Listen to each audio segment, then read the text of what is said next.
este tema de la sabiduría para la vida de la iglesia. Todos somos parte de la iglesia, o la mayoría de los que estamos aquí somos parte de la iglesia. Y como tal, las verdades que vamos a compartir a partir de hoy a lo largo de aproximadamente unas 9 o 10 semanas, tienen que ver con eso, tienen que ver con cómo yo veo la iglesia y cómo yo me relaciono con la iglesia. La entidad que Dios fundó, que Dios usa para sus propósitos, como oraba al inicio, y cómo yo entonces puedo tener una relación saludable con ese organismo, con esa entidad, institución que Dios ha fundado.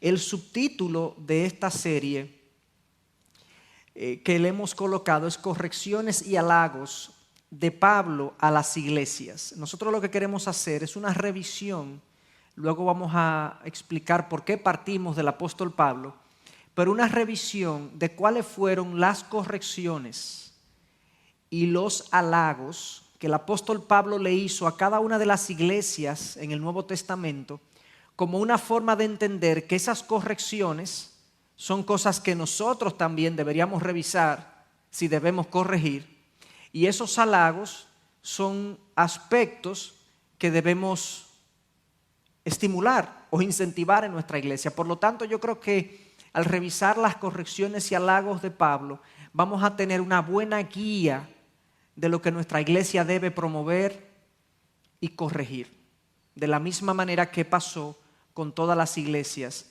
del Nuevo Testamento. Y no vamos a ir a lo largo de sus cartas, no va a ser una carta o dos cartas, porque queremos ver todo lo que Pablo le dijo a las iglesias en sentido general, a las iglesias por lo menos que él pastoreó. Pero comencemos con una nota breve, pero una nota de qué tan importante es la iglesia para Dios. ¿Cómo podemos deducir o cómo podemos entender cuál es la mente de Dios en torno a su iglesia, al grupo de gente, de personas que Él ha salvado y redimido y la ha reunido en iglesias locales, pero también en iglesia universal? Nosotros siempre hacemos esa distinción en el curso de 7 pilares que damos como parte de la membresía de la iglesia. Hay una iglesia universal que está compuesta por todos aquellos que han aceptado a Cristo como Señor y Salvador, se han arrepentido de su condición de pecado y están entonces viviendo bajo el señorío de Cristo. Son parte de la iglesia universal. Pueden estar en denominaciones bautistas, pueden estar en otras denominaciones, en diversas denominaciones, pero si ha aceptado a Cristo como su único mediador entre Dios y el hombre, se ha arrepentido de su pecado y vive bajo el señorío de Cristo y de su palabra, es una persona que se considera parte de la iglesia universal. Luego, la iglesia universal está compuesta por iglesias locales. Nosotros somos una iglesia local, una iglesia que se reúne aquí en Santo Domingo, y así hay multiplicidad de iglesias locales. ¿Qué tan importante es la iglesia para Dios? Ya sea la universal o la local, porque todos somos parte de la iglesia. La forma de deducirlo eso es viendo algunas metáforas que Dios usa en su palabra para referirse a la iglesia. Y yo creo que nos va a dar una idea de qué tan importante es la iglesia para Dios. En primer lugar, Dios llama a la iglesia su esposa. En Efesios 5:22 y los versículos que siguen, en Apocalipsis 21:9, no tenemos que buscar los textos, porque sencillamente esto es una revisión rápida. Nosotros vemos que Dios llama a la iglesia su esposa. No el concepto distorsionado que muchos de nosotros tenemos de esposa, sino el concepto elevado que Dios tiene de lo que es una esposa. El concepto sublime, el concepto de complemento. Nosotros como iglesia no somos un complemento para Dios, ese no es el aspecto que más se resalta, pero sí somos el grupo de personas que Él ha llamado a hacerle su compañía, a hacerle compañía, a vivir una vida con Él, correcto, ahora y en la eternidad. Por lo tanto, el hecho de que Dios llame a la iglesia, a su esposa, tiene una connotación de la importancia, de la gran importancia que Dios le da a su pueblo, denominado su iglesia. Algunas veces nosotros cantamos una canción que yo no sé si muchos la entienden. Hay una canción que dice así: como la novia dice, ven, o queremos ser la novia que tú viste en la cruz al entregarte por nosotros. No sé si recuerdan esa estrofa. Quizás hay algunas personas que no entienden de dónde sacamos eso. ¿Quién es la novia? La novia es la iglesia, en un sentido que en Apocalipsis 21 están las bodas del Cordero, donde finalmente Dios, Cristo, se casa con su iglesia en Apocalipsis, luego de la victoria sobre Satanás y sobre los no redimidos. Y entonces ahí somos mientras tanto novia, luego esposa. Una segunda metáfora que Dios usa y que Pablo la usa mucho es que la iglesia es un cuerpo y es el cuerpo de Cristo. Algunos le llaman el cuerpo místico de Cristo, es el cuerpo espiritual de Cristo. En muchas ocasiones esta es una referencia, una metáfora que se usa, 1 Corintios 6, 15, 12, 27, y comunica dos cosas. Primero, somos parte importante para Dios, somos su cuerpo. Y número dos, Dios actúa a través de nosotros. O sea, nosotros en nuestro cuerpo, cómo caminamos, cómo nos movemos, cómo actuamos, cómo sentimos, lo hacemos a través de nuestro cuerpo. La iglesia en la tierra son las manos de Cristo, son los pies de Cristo, son los ojos de Cristo, somos el corazón de Cristo. Se supone que nosotros debemos reflejar lo que Cristo es, somos su cuerpo. Y esa es la primera connotación, es que nosotros somos el cuerpo presente de Cristo aquí en la tierra. Pero además de eso, el cuerpo, la metáfora del cuerpo nos indica que nosotros somos entre sí miembros complementarios los unos de los otros. Pablo usa mucho y da mucho detalle de que el cuerpo, en 1 Corintios, el cuerpo no puede, la mano no puede decirle al ojo, tú no eres importante. Si la mano va a sostener algo es porque el ojo ve primero lo que va a sostener, correcto, pero si el ojo ve y no hay mano, no lo puede sostener. Entonces, hace alusión a que nosotros somos miembros de un mismo cuerpo y por lo tanto nos necesitamos los unos de los otros, no solamente para hacer la obra de Dios aquí en la tierra, sino también para nuestra propia vida, para nuestro propio crecimiento. Nosotros necesitamos, el cuerpo necesita de los demás órganos para funcionar apropiadamente. Si un órgano mal funciona, el otro órgano sufre, ¿o no? De esa misma manera, ese es el énfasis que Pablo le da. Y yo creo que aquí nosotros debemos entender que no es el deseo de Dios que existan cristianos que vivan su vida de manera aislada, de manera independiente, pensando aquello de que yo soy cristiano y yo tengo mi relación con Dios y yo estoy, algunas ocasiones he oído la palabra, yo estoy frío con Dios, yo tengo mis cosas directamente con Él. Y aunque es cierto que después de Cristo nosotros no necesitamos mediación de nadie más para presentarnos a la presencia de Dios, eso es cierto. También es cierto que Cristo dejó su iglesia constituida y que le ha llamado su cuerpo y que por lo tanto nos necesitamos los unos a los otros. Aunque tú no creas y yo no crea que necesito de la iglesia, yo te digo por la palabra de Dios, sí, tú la necesitas. Tú necesitas venir, ser instruido, ser amado. Tú necesitas aprender a amar al que es difícil de ser amado para que aprendas a amar como Dios ama. Tú necesitas que otros cuiden de ti, tú necesitas cuidar de otros. Y así sucesivamente, ahí podemos poner punto suspensivo de todas las cosas buenas que nosotros obtenemos de la vida de la iglesia, de la vida en comunidad.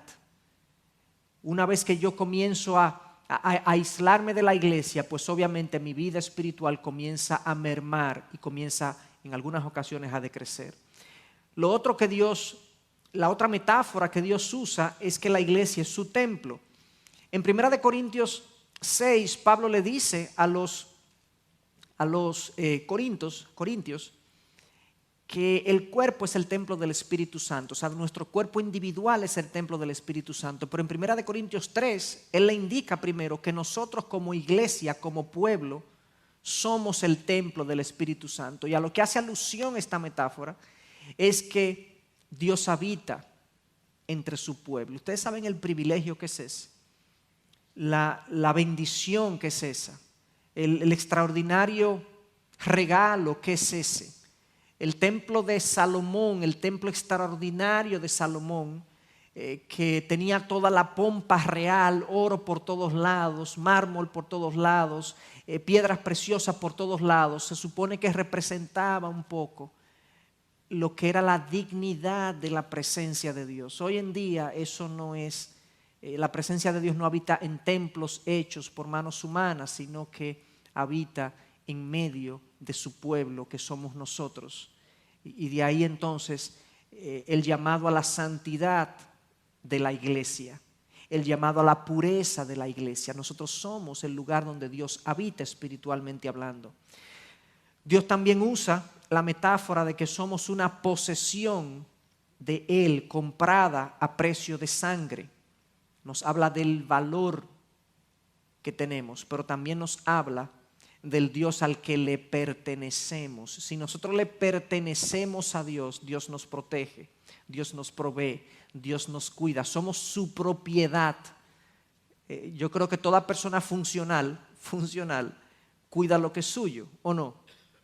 Cuando yo leo en la palabra que yo soy posesión de Dios, es porque Dios cuida, protege mi vida y también la vida de nosotros como pueblo, y tiene propósitos para nosotros como pueblo.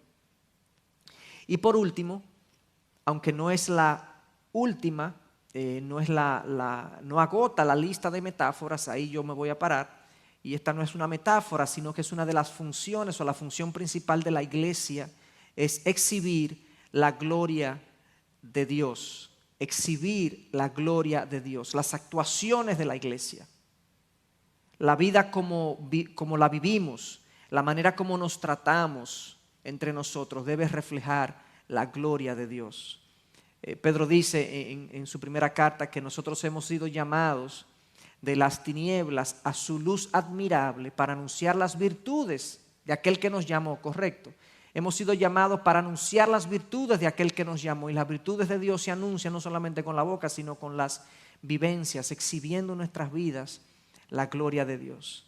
Entonces yo creo que si nosotros nos detenemos en cada una de estas figuras y pensamos que estas son figuras que Dios usa para referirse a nosotros, yo creo que el amor que nosotros le tenemos a la iglesia va a aumentar, se va a hacer más intenso, se va a purificar, se va a alinear más con el corazón de Dios por la iglesia. Vamos a ser más persistentes con la iglesia, vamos a tener mejores intenciones hacia la iglesia, vamos a estar más preocupados de cómo está la iglesia, no solo yo, sino la iglesia como un todo, como un conjunto. No solamente nosotros como iglesia local, sino como iglesia universal, que es como Dios ve su iglesia. Entonces, eso nos da la idea una idea de la importancia de estudiar este tema. Nosotros queremos ser mejores como iglesia, porque queremos ser una mejor esposa, un mejor cuerpo, un mejor templo. Queremos comportarnos como posesión de Dios, queremos manifestar su gloria. Queremos responder apropiadamente cada una de estas figuras y de estas metáforas como Dios espera. Como decimos en la canción, queremos ser la novia que tuviste en la cruz. Queremos ser la novia que tuviste en la cruz a la hora de sacrificarte. Soy un poco extraño decir que yo quiero ser la novia, pero hay que entenderlo en sentido espiritual. Porque este curso entonces, ya hablamos un poco de la importancia. Obviamente la primera razón es porque la iglesia es importante para Dios. Eso no lo voy a explicar más, lo acabo de explicar. En segundo lugar, el crecimiento de la IBI la hace una iglesia de reciente formación. O sea, nosotros tenemos 15 años como iglesia. Nuestro primer culto fue el 4 de enero del año 1998. Pero el hecho de que en los últimos 5 años el 50% probablemente de lo que está aquí no estaba o no estaban, implica que esto es otra iglesia, en un sentido. Está el grupo viejo, pero hay un grupo nuevo demasiado voluminoso y tenemos entonces que trabajar con ese grupo que ha entrado, que no se siente todavía integrado, que quizás no conoce muy bien cómo queremos hacer las cosas, hacia dónde vamos. Queremos trabajar esas cosas. Queremos trabajar la identidad que tenemos como iglesia.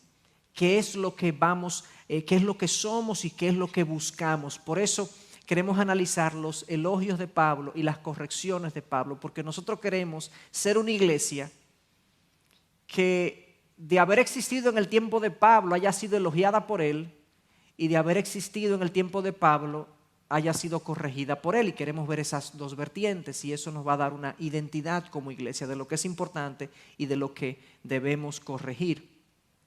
Esa cultura, obviamente, como identidad, o identidad como iglesia debe provenir de la palabra de Dios. Y número 5, qué mejor manera, ya mencioné, que ir a las cartas de Pablo a ver esto. Pablo era un individuo, esta foto no le crean, es sencillamente una figura, porque nosotros somos muy visuales, simplemente quita la monotonía de una presentación solo de letras, pero no sabemos cómo era. Ahí está calvo, medio flaco, no sabemos si era así.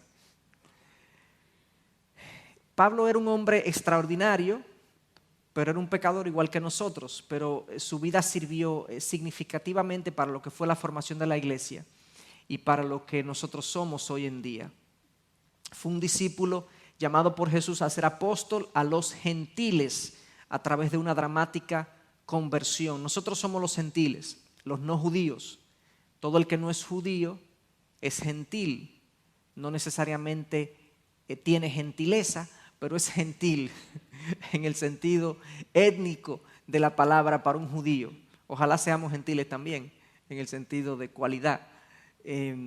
Pero fue un hombre que se convirtió dramáticamente. Se nos cuenta en el libro de los Hechos que Pablo andaba de misión contraria a la iglesia, andaba persiguiendo la iglesia y en su camino a una de las regiones, a Damasco, pues el Señor lo encuentra, se le aparece, le pregunta ¿por qué me persigues? Y Pablo le dice ¿quién eres, Señor? Yo soy Jesús, le responde el Señor, a quien tú persigues. Y a partir de ahí Pablo se convirtió. Si eso no es soberanía, yo no sé qué es.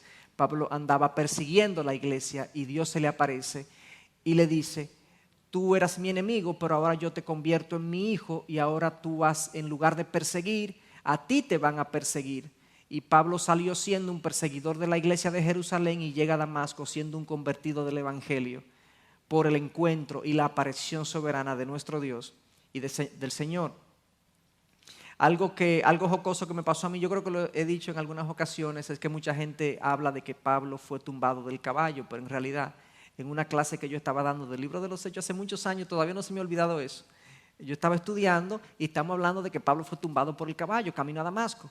Entonces hay una persona que hace una observación del texto y dice, pero es que aquí no hay ningún caballo. ¿Qué caballo? Y digo yo, y cuando lo leo digo yo, pero ciertamente aquí no hay ningún caballo. Entonces, si alguna discusión que si era un caballo y yo comencé a intelectualizar y especular y decir, bueno, normalmente esos transportes eran en caballo, pero es una especulación. Entonces hubo uno que respondió, ustedes saben que Pablo quedó ciego, a partir de ese día por 3 días quedó ciego. Y hubo uno que agregó, dijo, mira, yo creo que fue de un caballo, sí, porque una vez yo me caí de un caballo y quedé como medio ciego. Quedé medio tonto y no vi nada durante la próxima hora y media. Y quizás fue de un caballo, bueno, no sabemos. Pablo fue el escritor más prolífero, más productivo. ¿Prolífero o prolífico? Yo creo que es prolífico. Más productivo del Nuevo Testamento luego de Lucas en términos de palabras escritas en el Nuevo Testamento y obviamente tienen un significado invaluable. Lucas era el médico de Pablo. Por lo tanto, si nosotros sumamos los libros escritos por Pablo más los que Lucas escribió, que fue el Evangelio de Lucas y el libro de los Hechos, Pablo escribió prácticamente una gran parte del Nuevo Testamento. Ha sido llamado por esa razón el segundo fundador del cristianismo antes de ser llamado por el Señor. El cristianismo era un pequeño grupo de judíos, pero luego de su conversión y antes de su muerte era una religión prácticamente global. Pablo fue un motor en cuanto a la evangelización del mundo y en cuanto a la formación de las estructuras de la iglesia y la doctrina de la iglesia. Antes de su conversión, ya lo dije, era un perseguidor de cristianos, entrenado bajo el famoso rabino Gamaliel, y era un digno representante del fariseísmo, la secta más radical del judaísmo de la época. La mayor parte de nuestra eclesiología, la manera como entendemos la iglesia, la doctrina de la iglesia, se encuentra en las cartas escritas por el Espíritu Santo a través de Pablo.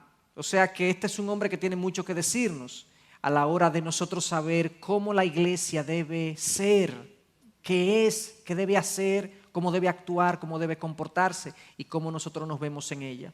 Estas son las cartas del Nuevo Testamento. Se fijan ahí, hay 9, 4 son 13 más 8 son 21, ¿no? 21 cartas, 13, sí, 21. De esas 21, 13 fueron escritas por Pablo. Romanos, 1 y 2 de Corintios, Gálatas, Efesios, Filipenses, Colosenses, 1 y 2 de Tesalonicenses. Esas son iglesias a las que él escribió. Cada una es una iglesia fundada por él en su mayoría o por discípulos de él, y cartas a personas, 1 y 2 de Timoteo, Tito y Filemón. Las otras cartas son cartas generales o universales. Fíjense que no fueron dirigidas a iglesias en particular, por eso se le llama cartas generales. Si nosotros vemos las fechas en las que Pablo escribió sus cartas, nos damos cuenta de qué tan importante fue o fueron para la fundación de la iglesia. Fíjense las fechas, lo temprano de las fechas. Si ustedes se percatan, se ve sí, ahí se ve. Año 52 después de Cristo. Cristo muere entre el 31 y el 33. O sea que estas cartas se están escribiendo apenas 20 años aproximadamente luego de la muerte de Jesús. Y así la última carta que Pablo escribe, la escribe apenas 33, 34 años luego de la muerte de Jesús. Lo que indica que estas cartas se diseminaron muy temprano en la iglesia, fueron fundamentales para la formación de la iglesia. Como ustedes saben, la iglesia no surge hasta el libro de los Hechos. Hay algunas personas que tienen posiciones distintas, pero si usted se busca la palabra iglesia en el Nuevo Testamento, usted se va a encontrar, por lo menos en la Biblia de las Américas, aparece 74 veces. 74 veces. De esas 74 veces, solamente 2 aparece en los evangelios. En los evangelios no aparece la palabra iglesia prácticamente. 2 veces. Una en Mateo 16, 17, cuando Jesús dice: ¿quiénes dicen los hombres que soy yo? Y Pedro responde: tú eres el Cristo, el Hijo del Dios viviente. Y él le dice: sobre esta piedra edificaré mi iglesia. Primera vez que aparece. Y luego Mateo 18, en el mismo libro de Mateo, cuando habla de la disciplina de la iglesia, que dice: si un hermano peca contra ti, ve y repréndelo a solas. Si se arrepiente, has ganado un hermano. Si no, ve con testigos. Si no se arrepiente, estoy poniendo puntos suspensivos, dilo a la iglesia. Cristo no habló de la iglesia. Cristo habló muy poco de la iglesia. En 2 ocasiones de manera futura. Cuando él le dice a Pedro: y sobre esta piedra edificaré mi iglesia. Es un evento futuro que nosotros entendemos. La iglesia es fundada en el libro de los Hechos, en su primer capítulo, cuando el Espíritu Santo desciende sobre los discípulos que estaban orando en el aposento alto. Porque Cristo la vio como un evento futuro, y efectivamente ese grupo, a partir de ese momento, se comenzó a comportar como un grupo muy unido, un grupo con un mismo sentir. Leemos esa expresión muchas veces, que era un grupo con un mismo sentir. Cuando vamos avanzando en el libro de los Hechos, llegamos a Hechos 2:42, donde se nos dice que los discípulos perseveraban en la oración, en la doctrina de los apóstoles, en la comunión, en el partimiento del pan. La doctrina de los apóstoles fue lo que comenzó a consolidar este grupo, que comenzó a comportarse como una comunidad que se sostenía mutuamente como una iglesia. Y la palabra iglesia, de hecho, es una palabra que en el griego es eclesia, que es un grupo que es llamado fuera. Nosotros sabemos que Dios nos ha llamado a vivir en el mundo, pero como si no fuéramos del mundo. Nos ha llamado del mundo para vivir diferente al mundo. Eso es un poquito de información acerca de lo que es el concepto de la iglesia. Pero estos datos del tiempo en el cual las cartas de Pablo fueron escritas nos da una idea de que las cartas de Pablo son fundamentales para entender lo que una iglesia es y cómo debe funcionar. Y ahí están plasmadas, por así decirlo, todas las realidades, casi todas las realidades que nosotros podemos vivir como iglesia. Algunas de estas cartas, dato interesante, fueron escritas desde el mismo cautiverio o desde la misma prisión. Uno se pregunta entonces, ¿pero realmente las cartas neotestamentarias son relevantes hoy? Bueno, ya dijimos que entendemos que sí, porque fueron escritas a iglesias bien tempranos, pero esta frase, creo que esta expresión, este texto, esta cita, creo que resume bastante bien lo que queremos decir. Las cartas o epístolas, que es otro nombre para llamarle, son la sección doctrinal más acabada de la Biblia.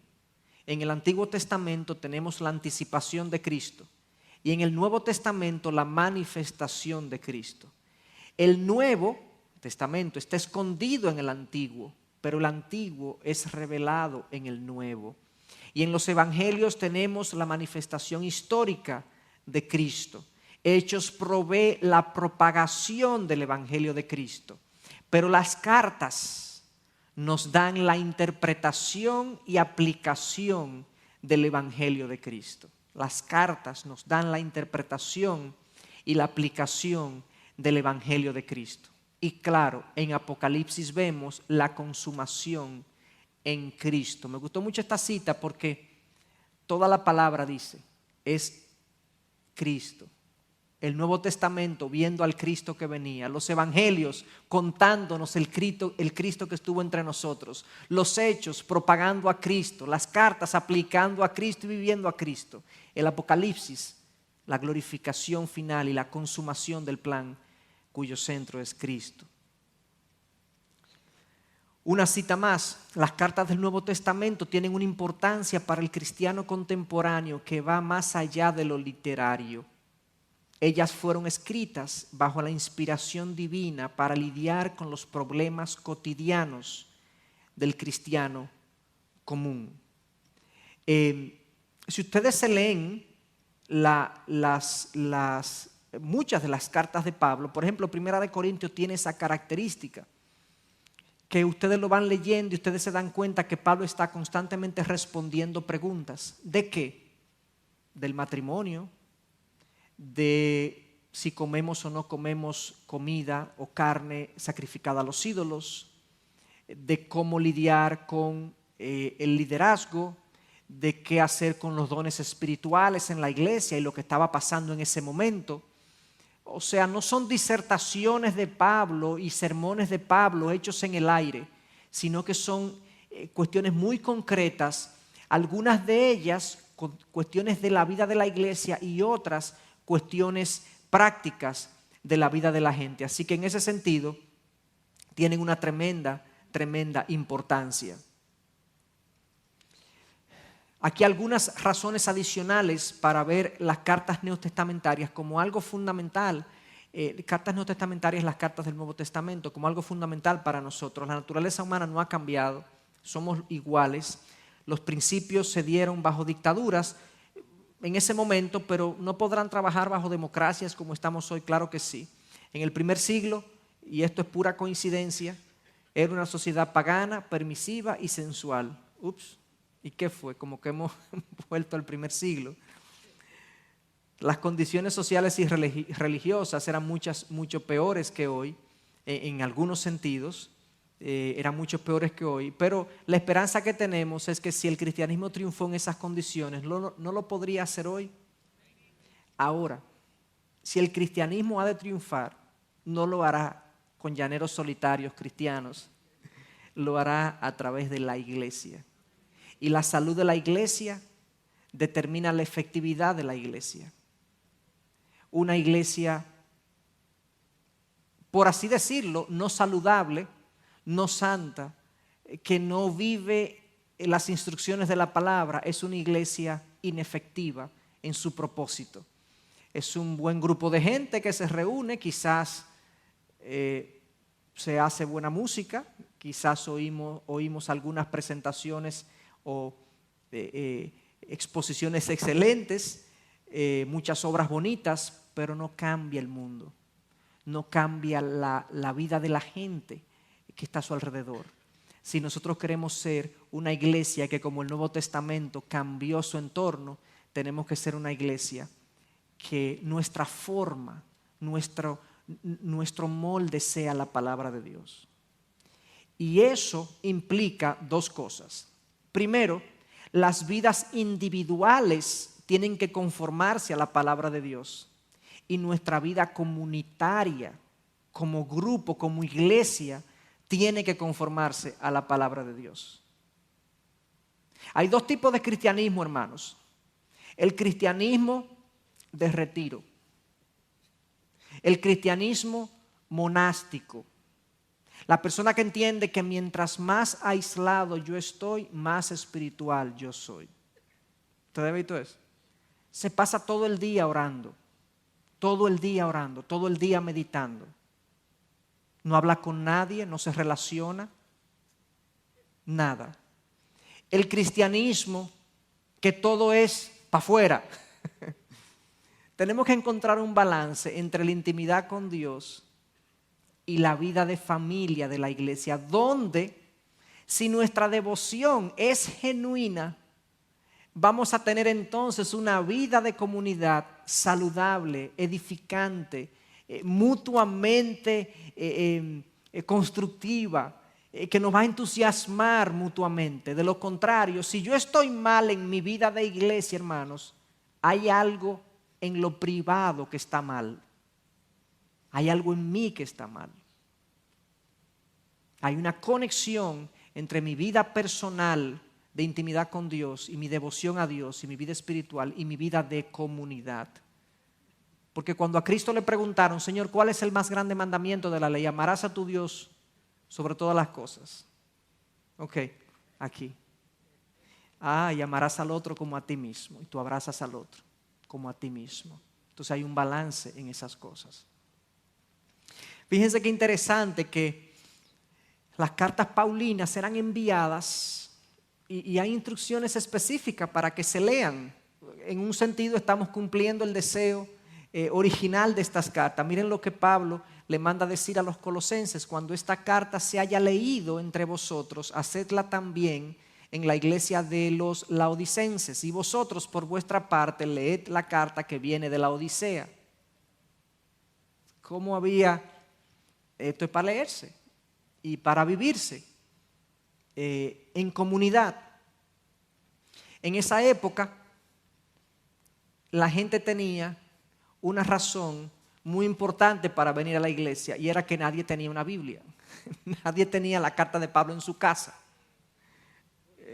Eso era una cosa buena y mala, ¿verdad? Porque tú en tu casa no podías verla. Pero por otro lado, si tú querías oír palabra de Dios, tú tenías que venir obligatoriamente a la iglesia. Yo quisiera como quitarle la Biblia a alguna gente, a ver si va a venir a la iglesia a escuchar, como no la tiene en su casa, escuchar la palabra de Dios en la iglesia. Ojalá sea así. Pero ellos tenían esta condición. En Primera de Tesalonicenses 5:27 también Pablo le dice: os escargo solemnemente por el Señor que se lee esta carta a todos los hermanos. Qué interesante. Y hay otros versículos donde se exhorta la lectura, que era en voz alta, que era pública, que era siempre en comunidad, en hermandad. Y lo que nos decían ahí era para nosotros. Eso es interesante, porque cuando nosotros nos damos cuenta que estas cartas tenían uno que las escribía, pero había una audiencia que las recibía. Imagínense ustedes que, no sé, que Pablo estuviese vivo hoy y le manda una carta a la IBI. O sea, carta a la IBI. Esta noche, el próximo miércoles, vamos a leer una carta que nos escribió el apóstol Pablo a la IBI. ¿Ustedes creen que despierte un poco más de interés? Puede ser porque A veces uno tiene interés en ver qué me van a decir, porque para mí, yo creo que nosotros deberíamos comenzar a ver más la palabra de Dios de esa manera. La palabra de Dios nos fue dada como un regalo a su iglesia para nuestras vidas. Estas iglesias son simples modelos, simples instrumentos de Dios, donde Dios las usó, pero esa es la realidad de nosotros. Son cartas a la IBI, en un sentido. Y por lo tanto tienen están personalizadas, y yo debería verla así, verla con esa sensibilidad, que esto es para mí. Esto me lo dijeron a mí. Algunos datos importantes de la estructura. Esto es algo solamente para que tengamos una idea general. Estamos a nivel de introducción, hermanos. Esto, dando una panorámica de lo que vamos a ver en el próximo culto. Siempre había una apertura. Esto es bien resumido.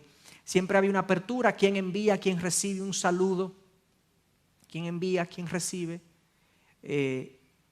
Pablo, el apóstol Pablo, esclavo de Cristo, a los hermanos de tal cosa. Gracia y paz. Y seguía. En todas las cartas lo hace, excepto en Gálatas, que no lo saluda. Le entra de una vez. ¿Y quién le dio ¿Y quién le dijo a ustedes que creyeran un evangelio diferente a lo que hemos predicado? Yo no me di cuenta de esa observación hasta que un profesor me dijo: ¿ustedes no se han dado cuenta que la carta a los Gálatas es la única carta que Pablo no saluda? Él entra de una vez como un tren a confrontar las cosas que se estaban levantando en Gálatas, y ciertamente es así. Es interesante también cuando uno ve los saludos de gracia y paz. Yo he oído personas predicando gracia y paz, y dos sermones, uno de la gracia y otro de la paz, de Pablo en el saludo. Dos sermones, 2 domingos, predicando de la gracia de Pablo en el saludo y la paz en el saludo. Pero en realidad ese era un saludo cristiano, como el Dios te bendiga de hoy en día. Era un saludo cristiano. Recuerdo que en una ocasión estábamos estudiando una carta también con un profesor de hermenéutica, y llegamos al final de la carta a los Corintios, donde creo que él concluye también gracia y paz, y él lee gracia y paz y dice goodbye. Esa es su interpretación, goodbye. A veces le damos mucho contenido, más contenido del que realmente tenía. Pero bueno, esa es la apertura. Oración, siempre había una oración. Es interesante revisar las oraciones de Pablo en las cartas. La oración habla mucho de mis aspiraciones, de mis deseos para aquellos por los cuales estoy orando, de mis valores. Habla mucho de eso. Tu vida de oración habla mucho de ti y de mí. Y siempre normalmente tenemos una oración de Pablo. Hay un cuerpo entonces donde siempre hay, normalmente en las cartas de Pablo, hay instrucción y hay exhortación. Eso lo vamos a ver un poquito más adelante. La instrucción se denomina indicativos y la exhortación se denomina imperativos. Normalmente Pablo hacía mucho esto. Él le daba a la iglesia mucha instrucción de lo que eran en Cristo, de lo que Cristo había hecho por ellos, del sacrificio de él, de lo que Dios era y de todo eso. Y luego de dar esa disertación de todo lo que ellos eran y tenían, todos esos indicativos, indicándole lo que ellos eran, él entonces le daba los imperativos. Entonces, basado en eso, ustedes van a hacer aquello y aquello. Yo voy a ver eso un poquito más adelante. Por último, había un cierre, una despedida personal y una doxología. Vamos a ver algunas claves, le he llamado, para entender las cartas de Pablo, porque casi todas tienen esta estructura. Para Pablo siempre el ser precede el hacer. El ser precede el hacer. Yo voy a exponer todos los puntos o a desplegarlos y luego a hacer una explicación general. Mi responsabilidad se basa en mi estatus. Mis acciones obedecen a mi identidad. Para Pablo, no hacemos las cosas para hacer algo, sino porque somos algo. Es decir, nuestra obediencia a Dios, a Él, no es para merecer nuestro estatus, sino porque ya tenemos ese estatus. Esta es la explicación entre el indicativo y el imperativo. Todo eso lo que dice ahí, todo lo que dice ahí, el ser precede el hacer. Esta historia creo que la mencioné en una ocasión. Pero se trata de un jovencito, de un niño que es hijo de un rey, está siendo educado por un tutor, y el niño está teniendo manifestaciones de irrespeto, de desfachatez, de descuido, y el tutor en una ocasión se sienta con él y le dice, fulanito, no sé cómo se llamaba porque es una historia ficticia, solamente para ilustrar, ¿verdad? Tú eres el hijo del rey. Actúa como tal. El indicativo es, tú eres el hijo del rey. Tú tienes un estatus que requiere un tipo de comportamiento. Tú no te puedes comportar como el hijo de cualquier otra persona. Tú eres el hijo del rey y eso tiene un contenido que tú debes honrar. El ser precede el hacer. Tú eres el hijo del rey, tú tienes que hacer algo. Mi responsabilidad se basa en mi estatus. Mis acciones obedecen a mi identidad. ¿Se fijan? Esa es la explicación. Fíjense algunos ejemplos. Sed pues imitadores de Dios como hijos amados. Ustedes son hijos de Dios. Imítenlos, imítenlo. Tu imitación de Dios no es para que tú seas hijo, es que tú eres hijo de Dios. Por lo tanto, tú tienes que imitarlo. Si tú no lo imitas, de hecho, tú no eres hijo de Dios, porque el hijo se parece a su papá. Correcto. Se puede imitadores de Dios como hijos amados. Porque antes erais tinieblas, pero ahora sois luz en el Señor. Indicativo. Andad como hijos de luz. Ustedes son luz. Anden como hijos de luz. No, Pablo, déjame explicarte. No. Si tú eres un hijo de la luz, tú tienes que andar como un hijo de la luz. No hay excusa. Tu estatus demanda un comportamiento, una vida que se corresponda con lo que tú eres. Si no, no eres. Claro, podemos fallar, eso está claro. Dice, para libertad fue que Cristo nos hizo libres. Somos libres. Miren el indicativo, somos libres. Por tanto, permaneced firmes y no os sometáis otra vez al yugo de esclavitud. Ustedes son libres. Por tanto, no se sometan al yugo de esclavitud. Si ustedes se fijan, casi en todas las ocasiones que Pablo da un imperativo, no es arbitrario. Eso es algo muy típico de Dios. Dios no tiene demandas arbitrarias.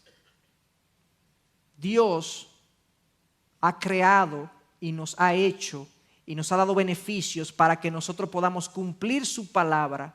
Nos ha hecho nacer de nuevo, nos ha dado su espíritu. Y Él puede decir hoy en día, ustedes tienen mi espíritu, compórtense como tal. Dios crea el indicativo, nosotros tenemos que vivir el imperativo. Esa es alguna de las, yo diría una de las claves más importantes para entender los mandatos de Pablo. Eso que le acabo de presentar son versículos específicos, pero lo hace también a nivel de cartas, a nivel global. Miren, si ustedes ven el libro de Efesios, en Efesios del 1 al 3, capítulos del 1 al 3, están todos llenos de indicativos. Todos llenos de indicativos. La gracia de Dios que nos ha salvado desde antes de la fundación del mundo, nos redimió en Él. Las riquezas espirituales del cristiano se le llama al capítulo 1 de Efesios, el banco espiritual del cristiano, literalmente. Por todas las cosas que Pablo nos dice que nosotros tenemos. Y en los versículos, capítulo del 4 al 6, ahora, basado en todo lo que yo le acabo de decir, esto. Fíjense cómo él comienza el capítulo 4, dice, yo pues, prisionero del Señor, os ruego que viváis de una manera digna de la vocación con que habéis sido llamados. ¿Cuál es la vocación? Váyanse a los capítulos 1 al 3, que ustedes van a ver ahí todo lo que Dios ha hecho por ustedes. Basado en todo lo que Dios ha hecho por ustedes, entonces vivan de una manera digna de esa vocación. Romanos también es muy conocido por esto, del capítulo 1 al capítulo 11 del libro de Romanos. nosotros nos damos cuenta que está todo lleno de indicativos. Hay algunos imperativos, pero en general es una sección de indicativos y de 12 al 15 son imperativos. Miren cómo comienza Romanos 12. Romanos 12. ¿Por consiguiente de qué? Por todo lo que yo les acabo de decir.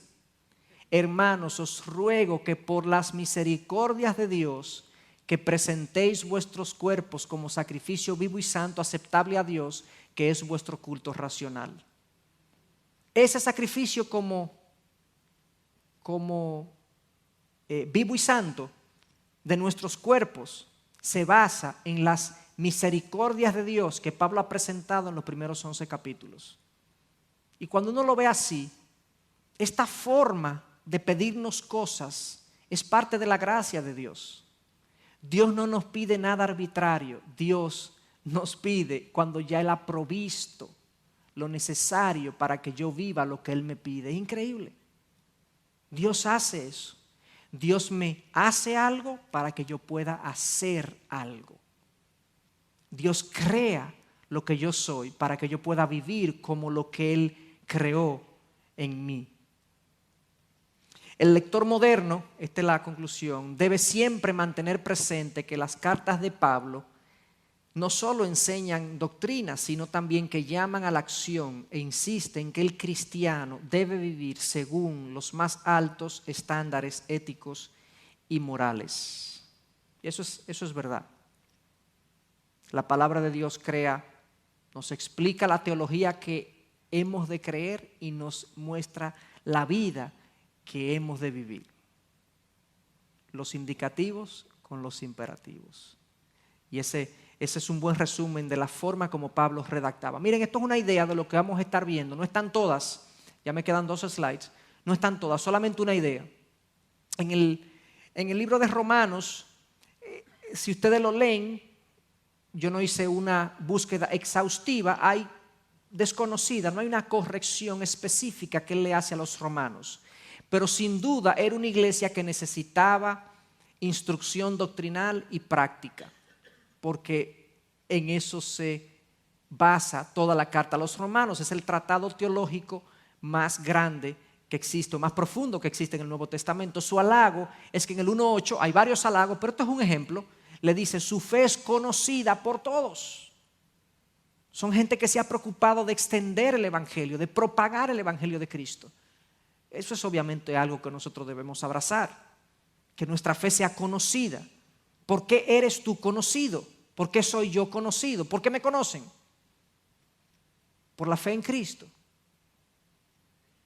Yo quiero que mi fe sea conocida. Los corintios, la corrección era la carnalidad, divisiones, mal uso de dones, ofensa de la cena del Señor, etcétera, etcétera, etcétera. A los corintios, lamentablemente, uno le carga duro el dado, porque cuando uno lee la carta a los corintios, de hecho, C.J. Mahaney tiene creo que hizo un mensaje una vez y compartió una historia de que cuando tú comienzas a leer a la carta a los corintios, que Pablo da gracias por ellos en sus oraciones. C.J. dice, la verdad que Pablo era un tipo increíble. Porque cuando tú lees la carta a los corintios, ¿cómo tú puedes dar gracias como pastor por esta gente que no aprenden, que no crecen, que no le puedes escribir como a espirituales, sino como a carnales, porque no han aprendido las cosas básicas del evangelio, porque todavía están haciendo las cosas que debieron? Pero increíblemente, Pablo encuentra formas de glorificar a Dios porque hay manifestaciones de gracia a pesar de que hay tanto pecado y tantos problemas. En 1:7, fíjense, miren el halago, da gracias a Dios por los dones recibidos. Ustedes abundan en todos los dones y Pablo da gracias por eso. Eso es una buena enseñanza. Cuando uno ve estas cosas así, siempre hay algo por lo cual dar gracias, hermano. Nunca todo es tan funesto cuando estamos en los caminos del Señor. Tesalonicenses, se corrige su doctrina escatológica y su halago es su vida pura. Hay otros halagos, pero son ejemplos. Efesios, aparentemente hay una falta de comprensión de las riquezas espirituales, de las cosas que hemos obtenido en Cristo. Y hay un halago de su fe en Jesús y su amor por los santos. A los Gálatas, él expone a los judaizantes, aquellas personas que quieren vivir por reglas y poniéndole condiciones a la gente y haciendo que esas condiciones, si no se cumplen, tú estás mal delante de Dios, y hacer que la salvación y la salud espiritual depende de una serie de reglas. Ella le pregunta, ¿ustedes se olvidaron del Evangelio? En pocas palabras, halago, no conocemos un halago en la carta a los Gálatas, pero le llama hermanos, o sea que aparentemente eran creyentes. Eso es un halago, ¿verdad? Sí, porque imagínense ustedes que esta gente, los Gálatas, eso es y termina la carta y Pablo no le dice hermanos. Imagínense. ¿Y será que no somos cristianos, señores? Bueno, revísense. Colosenses corrige herejías, adoración a los ángeles, ascetismo, gnosticismo. Aparentemente los colosenses eran muy permeados de las doctrinas del momento, de la filosofía del momento. Pero también hay un halago, su fe en Jesús y su amor por los santos. En Filemón, que es una carta personal, no a una iglesia, hay una falta de perdón, hay rencor, hay un halago, su fe y amor por los santos y porque ha confortado a los santos. Fíjense que estos son meros ejemplos, no hicimos nada exhaustivo, pero vamos a aprender mucho con estas cosas. Vamos a aprender mucho con estas cosas. Sin duda alguna, nuestra vida de iglesia debe cambiar a partir de estas reflexiones que hagamos. Y debe ser la intención de nosotros al venir. Yo quiero, déjame ver qué Pablo tiene que decirme hoy a mí. Algunas reflexiones finales de esta idea, de este estudio. En primer lugar, antes de mostrarle eso, yo tenía toda la noche deseoso de decir eso que yo voy a decir ahora. De hecho, yo me vi tentado a poner ese slide adelante. Pero como ustedes saben, a mí no me gusta, yo tengo esa frase muy conocida, matar el gallo en la funda. Entonces la dejé para el final. Pero algunas reflexiones generales que nosotros aprendemos de leer las cartas de Pablo con este ojo que le estamos leyendo, que la vamos a leer. Primero, toda iglesia tiene cosas elogiables y otras corregibles. Vámonos. Señor le bendiga. Hermanos, entender eso es liberador. Miren, es liberador para nosotros como pastores. Claro, no es que nos vamos a sentar y decir, bueno, sí, porque los problemas están en toda la iglesia. ¿Qué es lo que quieren? Que uno sea una iglesia perfecta, que vayan a otra iglesia para que vean. No, esa no es la idea. Pero es liberador. Porque no podemos hacer una organización perfecta compuesta por individuos imperfectos y pecadores. Y mientras estemos en esta tierra, hermanos, eso es así. ¿Qué significa eso? Que aquí, entre nosotros, usted va a encontrar cosas malas. Quiero hacer el énfasis en lo malo. Hay cosas que no funcionan. Hay demandas que nosotros no vamos a poder llenar. Hay cosas que la iglesia no hace como a los demás le parece. Hay cosas que nosotros vamos a hacer y nos vamos a equivocar.